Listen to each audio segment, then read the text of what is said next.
Bonjour, c'est Ursule encore. On est le 18 octobre 2018. Je viens sonner la trompette aujourd'hui encore et je viens nous encourager à être des veilleurs. Alors, vraiment, les veilleurs, ils ne dorment pas, ils sont éveillés et puis ils sont alertes, ils sont avisés. Ils font tout pour s'assurer que ils ne sont pas en train de dormir. S'ils sont en train de conduire, alors ils restent éveillés. Alors, vous savez qu'on est sur une route parce qu'on suit le chemin, le Seigneur Jésus-Christ, c'est lui le chemin. Et sur la route, il y a beaucoup d'obstacles qui nous mènent jusqu'au Père. Non pas que c'est le Seigneur Jésus qui l'a mis là, mais c'est l'ennemi. Parce que il nous voit aller et puis le Seigneur Jésus-Christ nous met en garde à tout moment. Il dit, faites attention, faites attention. Mais l'ennemi est là toujours. La Bible dit quoi? Il est comme un lion rugissant et puis prêt à dévorer les enfants de Dieu. Alors le Seigneur nous demande d'être avisés. Encore, nous sommes beaucoup plus proches de la venue de notre Seigneur Jésus. Il peut venir à tout moment. Il suffit juste qu'il déclenche les événements et puis bon, voilà, on est là-dedans. Alors, il est donc important qu'on reste éveillé et que on garde assez d'huile dans nos lampes afin qu'on ne puisse pas en manquer. Amen. Donc voilà, aujourd'hui, je vais continuer la vidéo d'hier. Alors, bon, moi, j'avais prévu de faire une vidéo, mais elle s'est coupée hier parce que j'ai manqué d'espace sur mon iPad, mais je loue le Seigneur parce que j'ai trouvé encore plein d'éléments à apporter. Alors, je bénis le Seigneur pour cela. Alors, hier, on s'est arrêté, ou bien la vidéo s'est coupée à l'endroit où je disais que la puissance d'égarement était étroitement liée à la venue de l'Antichrist. Parce qu'on a lu ce verset-là de 2 Thessaloniciens 9, de 2 Thessaloniciens 2, du verset 9 au verset 11. Alors, c'est dit que l'apparition de cet impie se fera par la puissance de Satan avec toutes sortes de miracles et de signes et de prodiges mensongers. C'est-à-dire que la puissance de Satan, c'est une puissance démoniaque. Et si vous voulez qu'on le développe, disons que c'est la sorcellerie, la magie, l'envoûtement, et puis bon, en tout cas, tous les démons possibles qui existent sur la terre vont posséder l'Antichrist, toutes les entités possibles, parce que c'est dit à quelque part qu'il sortira de la mer. Alors, c'est dit que bon, comme la mer, la Bible explique à quelque part que, je pense que c'est dans l'Apocalypse que la Bible explique, c'est une foule de personnes. Alors, toutes les entités démoniaques de toutes les régions de la terre vont donner autorité à ce monsieur-là. En plus, les principautés marines, les principautés dans le ciel, pas dans le ciel là au Dieu, mais au-dessus, toutes ces choses-là, l'Antichrist va revêtir toutes ces puissances-là. Alors, imaginez ce qui va se passer. Parce que c'est dit que s'il était possible, il séduirait même les élus. Parce qu'il va tellement imiter Christ que les gens vont penser que c'est Jésus-Christ qui est là. Alors Jésus-Christ dit, faites attention, par la bouche de Paul. Il dit, faites attention, parce que ces gens-là qui vont succomber à l'Antichrist, qui seront séduits par lui, c'est tous ceux-là qui n'ont pas reçu l'amour de la vérité. Alors, s'ils ne l'ont pas reçu, c'est soit que Dieu ne le leur a pas donné, soit c'est qu'ils ne l'ont pas accepté. Alors, mais quand on lit la Bible et qu'on regarde tout, du début à la fin de la Genèse jusqu'à l'Apocalypse, on va se rendre compte que ce n'est pas parce que Dieu ne leur a pas donné. Parce que c'est dit que la lumière est venue dans le monde et à tous ceux-là qui l'ont reçu, Dieu a donné le pouvoir de devenir enfants de Dieu. Alors, cette puissance d'égarement-là va s'appliquer sur la vie de ceux-là qui auront rejeté la vérité. Et cette vérité-là n'est autre que Jésus-Christ. Alors, donc ces personnes-là qui n'ont pas accepté Jésus-Christ vont se retrouver pris dans une situation, au fait, qui va les dépasser. Parce que, non seulement d'un côté, ils seront séduits complètement par l'Antichrist, et puis ils vont rester dedans, croyant que c'est la vérité, mais de l'autre, la Bible nous informe que c'est Dieu lui-même qui leur aura envoyé une puissance d'égarement. Alors, je ne sais pas si vous faites partie des personnes qui aiment réciter le Notre Père. Moi, j'aime le réciter à tous les jours et je bénis le Seigneur pour cette prière que Jésus-Christ nous a apprise. Alors, à quelque part, on dit, ne nous induis pas dans la tentation, mais délivre-nous du mal. Nous-mêmes, on le récite. Ne nous induis pas à la tentation, mais délivre-nous du mal. C'est-à-dire que, par notre comportement, on peut faire que Dieu nous conduise vraiment là. Vraiment, il nous livre carrément. Un peu comme quand les parents parlent à l'enfant ne veut pas écouter, et puis l'enfant, finalement, il se retrouve dans une situation, les parents disent, bon, ok, je t'avais dit. Alors, mais dans ce cas-là, ne nous induis pas en tentation, mais délivre-nous du mal. Alors, si tu pries cette prière à tous les jours, papa, délivre-moi du mal, papa, aide-moi, il va comprendre que tu es un enfant qui veut vraiment marcher dans ses voies, il va venir à ton secours. Mais si toi, tu es le genre qui dit que bon, ok, bon, c'est pas grave, écoute, j'ai pas pu, et puis bon, demain, tu es dans telle tentation, après-demain, tu es dans telle, alors finalement, pour t'aider, alors le Seigneur va laisser faire. Et finalement, tu vas te retrouver dans une situation vraiment très désagréable, un peu comme l'enfant prodigue, qui est venu voir trouver son père, pour lui dire que, oh, donne-moi mon héritage, et puis Finalement, il s'est retrouvé qu'il cherchait même à manger la nourriture des porcs, la nourriture que les pourceaux mangeaient, il n'arrivait pas. Alors, il est rentré en lui-même. Il a dit, j'ai péché. Et il est retourné dans la présence de son père. Et ça, c'est vraiment un exemple extraordinaire. Parce que la fin est une bonne fin. Parce que l'enfant s'est repenti. Il est revenu et son père l'a accueilli à nouveau.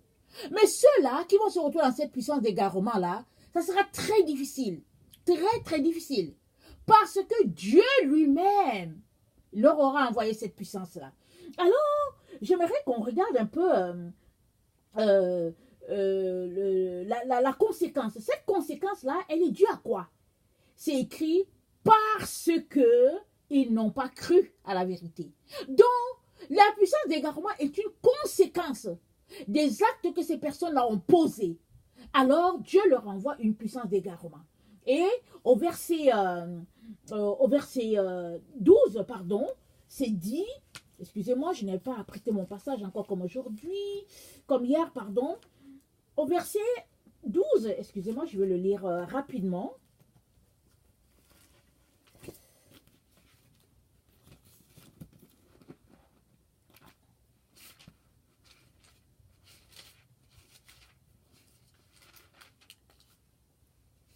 Ok.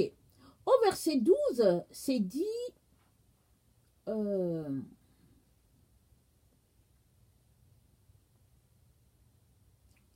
dirait que je ne suis pas dans le bon... la bonne référence, comme toujours. Ok. Il s'agit ainsi... écoutez-moi, je suis dans la version du Semeur ici.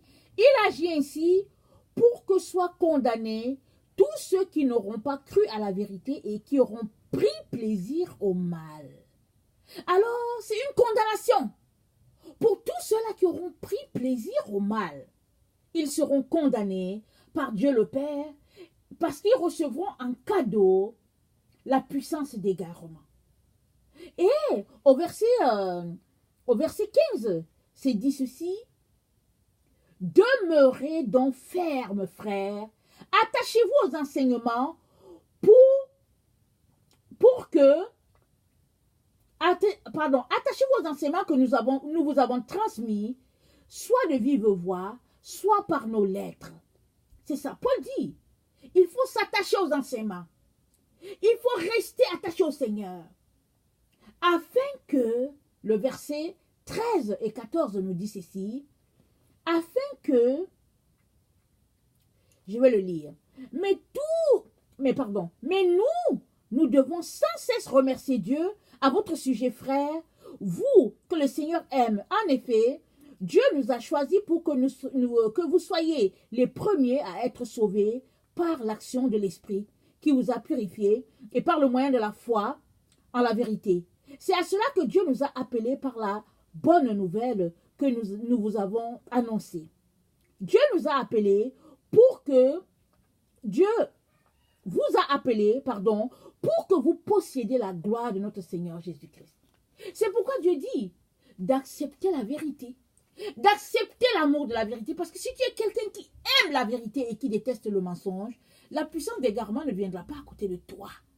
Et le Seigneur te dit à travers la bouche de l'apôtre Paul que cela est très important, d'autant plus que tu as été appelé à marcher dans la vérité. Tu as été appelé par le Seigneur, par Dieu lui-même. Alors, si tu te réclames de Dieu, il est donc important que tu marches et que tu vives de façon qui lui plaise. Donc, voilà. Alors, cette promesse, elle est certaine. Parce que Dieu, quand il dit quelque chose, elle finit toujours par s'accomplir. Et dans ce cas-ci, c'est lié étroitement à l'apparition de cet impie-là, celui-là qu'on appelle Antichrist. Quand il va venir, voilà ce qui va arriver, etc., etc., comme on a entendu hier et puis aujourd'hui. Et Dieu dit, pour toi qui es enfant de Dieu, pour toi qui le connais, pour toi qui marche selon ses voies, Dieu dit, il faut aimer la vérité pour ne pas te retrouver séduit. Parce que s'il était possible, l'Antichrist séduirait même les enfants de Dieu. Même ceux-là qui sont élus, il les séduit. Et qui est élu? C'est toi et moi. Tous ceux-là qui ont donné leur vie à Jésus-Christ sont élus. Alors il dit, tu dois tout faire pour demeurer dans la vérité afin que la puissance d'égarement ne vienne pas te balayer loin de Dieu. Parce que Dieu leur a envoyé, lui-même il a envoyé cela. Comme conséquence du fait qu'ils ont rejeté le Fils. Donc, on a plusieurs exemples. J'aimerais qu'on s'attarde sur l'exemple du roi Saül. Alors, 1 Samuel 16, le verset 23, nous dit ceci. Je vais lire dans la version du Louis II. 1 Samuel 16, le verset 23. Ça dit, « Et lorsque l'Esprit de Dieu était sur Saül, David prenait la harpe et jouait de sa main. Saül respirait alors plus à l'aise et se trouvait soulagé, et le mauvais esprit se retirait de lui. » Alors, vous savez, Dieu avait envoyé une puissance d'égarement à Saül, et il était visité par un mauvais esprit. Et il appelait souvent David pour que David vienne jouer à la harpe pour lui. Et c'est dit que, et lorsque l'Esprit de Dieu était sur Saül, David prenait la harpe et jouait de sa main. Saül respirait alors plus à l'aise et se trouvait soulagé. Alors, c'est parce que je ne veux pas aller lire tout le texte est un peu long, mais Saül a été, livré à une puissance d'égarement par l'Éternel lui-même, qui était un esprit qui le dérangeait comme un esprit de folie, un esprit qui le déstabilisait. Alors, 1 Samuel 18, à partir du verset 7 et 12, on lit ceci. Excusez. Les femmes qui chantaient se répondaient les unes aux autres et disaient, Saül a frappé ses 1000 et David ses 10 000. Saül fut irrité et cela lui déplut. Il dit, on en donne 10 000 à David et c'est à moi que l'on donne les 1000. Il ne lui manque plus que la royauté. Et Saül regarda David d'un mauvais œil à partir de ce jour et dans la suite. Le lendemain, le mauvais esprit de Dieu saisit Saül, qui eut des transports au milieu de la maison. David jouait comme les autres jours et Saül avait sa lance à la main. Saül leva sa lance, disant en lui-même, je frapperai David contre la paroi, mais David se détourna de lui 2 fois. Saül craignait la présence de David parce que l'Éternel était avec David et s'était retiré de lui.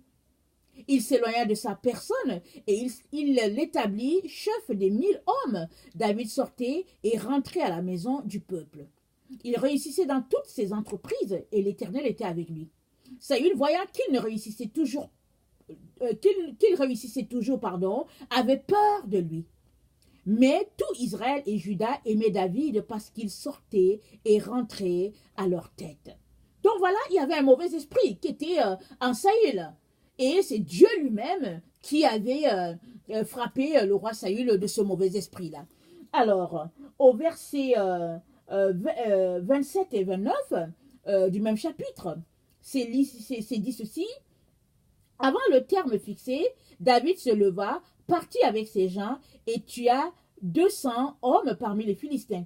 Il apporta leur prépuce et en livra au roi le nombre complet, afin de devenir gendre du roi. Alors Saül lui donna pour femme Michal, sa fille. Saül vit et comprit que l'Éternel était avec David et Michaël, ou bien Michal, sa fille, aimait David. Saül craignit de plus en plus David et fut toute sa vie son ennemi.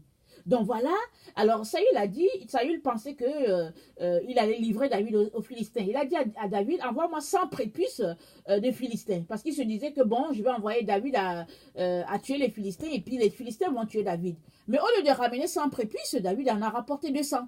Et finalement, Saül lui a donné sa fille. Parce que dans le fond, quand on lit bien l'histoire, David ne voulait pas au fait. Il ne voulait pas s'allier à quelqu'un qui cherchait à le tuer. Mais finalement, Saül a trouvé que bon, c'était une astuce. Et puis, la seule manière de prendre David, c'était sur le chemin, sur le terrain de guerre. Alors, il a dit que oui, vas-y, m'envoyer 100 prépuces de Philistins. Alors, David a mordu à l'hameçon. Mais gloire à l'Éternel, le Seigneur ne lui a pas juste donné 100. Le Seigneur lui a donné 200 pour prouver à Saül que, hey, mon esprit, Dieu, est sur David. Alors, Saül l'a très bien compris, et c'est ça que nous venons de lire. Alors, question de dire que il est très important que nous puissions marcher selon l'Éternel, surtout qu'il nous a avertis et qu'il nous donne des exemples par la vie de Saül. Alors, j'ai un autre exemple qui est l'exemple, je pense, du roi Sédécias. Alors, c'est 1 Roi 22, le verset 19 à 25. Alors, c'est l'histoire que je vous disais hier et puis je ne me rappelais plus très bien.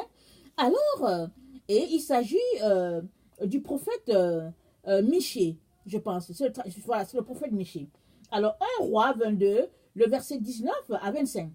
Michée dit, écoute donc la parole de l'Éternel. J'ai vu l'Éternel assis sur son trône, et toute l'armée des cieux se tenait auprès de lui, à sa droite et à sa gauche. Et l'Éternel dit, qui séduira Akab, pour qu'il monte à Ramoth, en Galate, et qu'il y périsse. Ils répondirent l'un d'une manière, l'autre d'une autre. Et un esprit vint se présenter devant l'Éternel et dit, moi, je le séduirai. L'Éternel lui dit, comment? Je sortirai, répondit-il, c'est-à-dire répondit l'esprit, et je serai un esprit de mensonge dans la bouche de tous les prophètes. L'Éternel dit, tu le séduiras et tu en viendras à bout, sors et fais ainsi. Et maintenant, voici, l'Éternel a mis un esprit de mensonge dans la bouche de tous les prophètes qui sont là, et l'Éternel a prononcé du mal contre toi.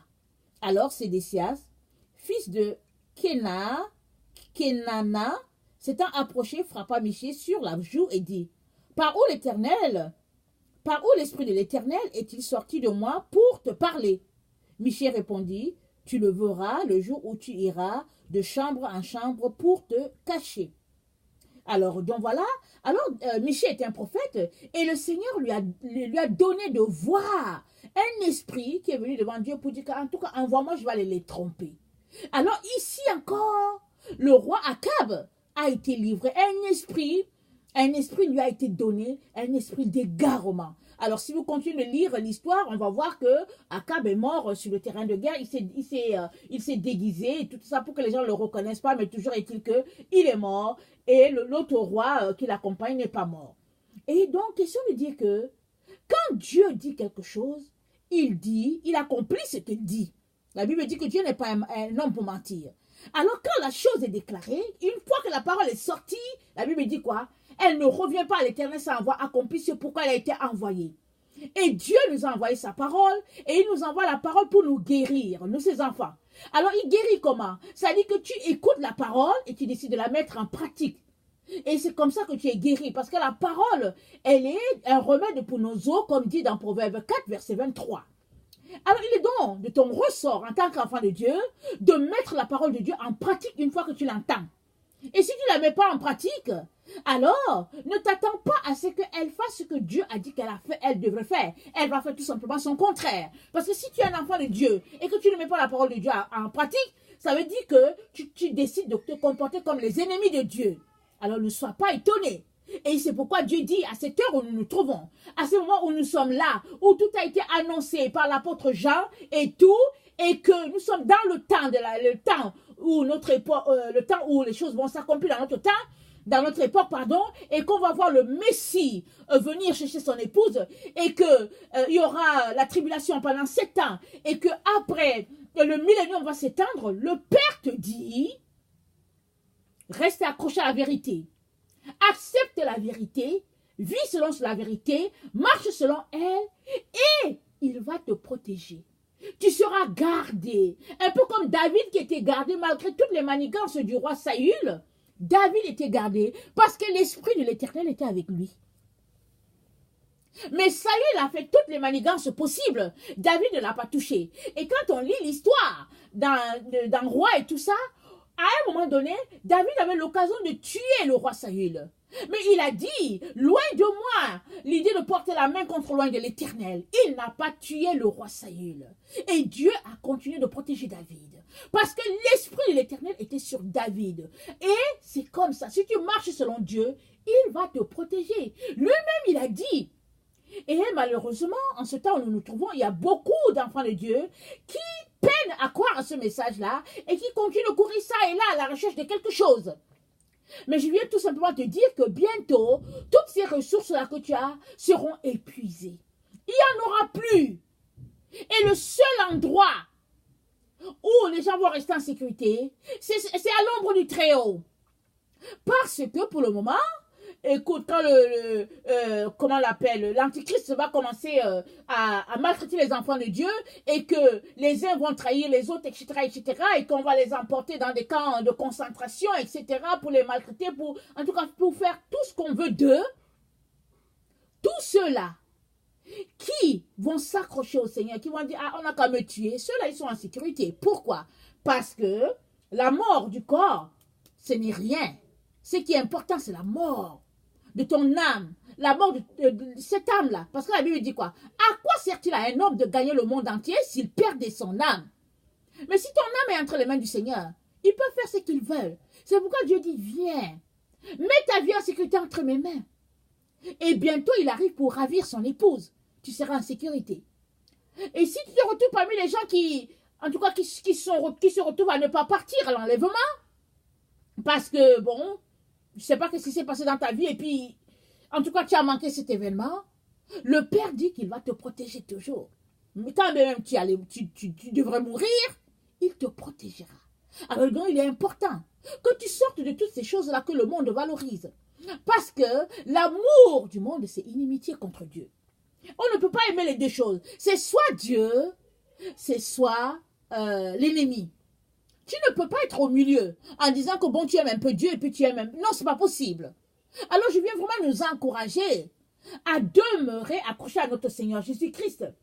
Parce que la fin est proche. Le moment où vraiment la parabole des 10 vierges va se réaliser est là sous nos yeux. C'est là. C'est à portée de main. Et je prie que tu sois retrouvé au milieu, c'est-à-dire que tu sois retrouvé dans le groupe des 5 sages. C'est extraordinaire que tu sois retrouvé là parce que la porte sera fermée après toi. Et tu vas convoler en douces noces avec l'époux Jésus. Alors il est donc important, très très important que tu puisses t'arrêter et puis t'interroger sur l'état de ton âme, sur la position de ton cœur. Où te trouves-tu en ce moment? Es-tu accroché au message de Jésus-Christ? Ou bien traînes-tu encore les pattes croyant qu'il y a le temps? Il n'y a pas le temps. Il y a des personnes qui attendent, je ne sais pas, peut-être une sorte d'écho, je ne sais pas, venant de qui, je ne sais pas, pour les réveiller. Alors si c'est quelque chose comme ça que tu attends, il n'y en aura pas. Les personnes que Dieu utilise, c'est les personnes comme moi, là. Les gens qui sont non-name. Les enfants, les gens qui n'ont pas de valeur et tout ça. C'est eux que Dieu utilise pour dire, eh oh, réveillez-vous. C'est ça. Donc, réveille-toi. Réveille-toi. Prends conscience que on est vraiment au bout, là, au bord des choses. Il est donc important que tu mettes ta vie en sécurité. Bon, pour le moment, tu vas dire, bon, j'ai étudié, c'est le Seigneur qui a payé mes études et qui a voulu que j'étudie, et puis bon, je ne vois pas pourquoi est-ce que je vais arrêter, et puis ta. Ça, c'est un raisonnement. Mais si tu rentres en toi-même, et que tu viens devant Dieu pour dire, papa, parle-moi sérieusement, dis-moi quelque chose, je veux savoir. Et si tu es sincère, il va te parler. Mais si tu veux juste jouer avec lui, alors ne sois pas étonné de te rendre compte un jour qu'il y avait une puissance d'égarement qui t'avait été attribuée et qui te perdait. Alors moi, je prie que ce soit l'Esprit de Dieu uniquement qui puisse te parler. Alors l'Esprit de Dieu, c'est pour tous les enfants de Dieu. Il n'y a pas des gens qui écoutent plus que d'autres, non. L'Esprit de Dieu, c'est pour les enfants de Dieu. Si tu es un enfant de Dieu, cet esprit-là aussi est à ta disposition. Alors, fais tout, accroche-toi pour pouvoir entendre clairement la voix de ton Père. Donc voilà. Alors, si toi, tu es quelqu'un qui ne connaît pas le Seigneur Jésus, je viens te dire que Jésus-Christ est aussi mort pour toi, afin de te réconcilier avec Dieu le Père. Jésus-Christ est le seul pont. Il n'y a pas d'autre pont. Il n'y a pas de prophètes à côté ici et que Jésus-Christ c'est celui des chrétiens et puis celui-là c'est pour les musulmans, l'autre là c'est pour les Krishna, l'autre aussi c'est pour... Non, non, non, non, non, il n'y en a pas. Il y a un seul. Il s'appelle Jésus-Christ de Nazareth. Yahshua HaMashiach. C'est lui, le sauveur du monde. Alors si tu crois à lui, alors il te sauvera. Mais si tu le rejettes, alors lui aussi il te rejettera. C'est ça qu'il a dit. Il a dit que si tu te tiens pour moi devant les hommes, moi aussi, je me tiendrai pour toi devant mon Père. Mais si tu me renies devant les hommes, moi aussi, je te renierai devant mon Père. Alors je viens t'encourager à venir questionner Dieu, à venir lui demander si ce que tu entends c'est vrai. Parce que Jésus-Christ a dit quoi? Cherchez et vous trouverez. Frappez et l'on vous ouvrira. Demandez et vous recevrez. Alors, prends ces paroles-là, viens devant Dieu avec ça. Puisque tu ne connais pas Jésus-Christ et que tu pries un Dieu, viens devant ce Dieu-là que tu pries. Prie et le Dieu vrai te répondra parce qu'il verra ton cœur qui est sincère, qui veut la vérité. Il te répondra. Et la personne qui viendra à toi, c'est Jésus-Christ lui-même. Alors, une fois que tu le connais, une fois que tu goûtes à lui, alors, en tout cas, c'est le coup de foudre, comme on dit, c'est extraordinaire. Alors, je prie que le Seigneur te donne de faire cette connexion-là. Alors voilà, que le Seigneur vous bénisse et qu'il vous donne de prospérer dans la parole à tout moment. Soyez bénis, je vous aime beaucoup et Dieu davantage. Merci.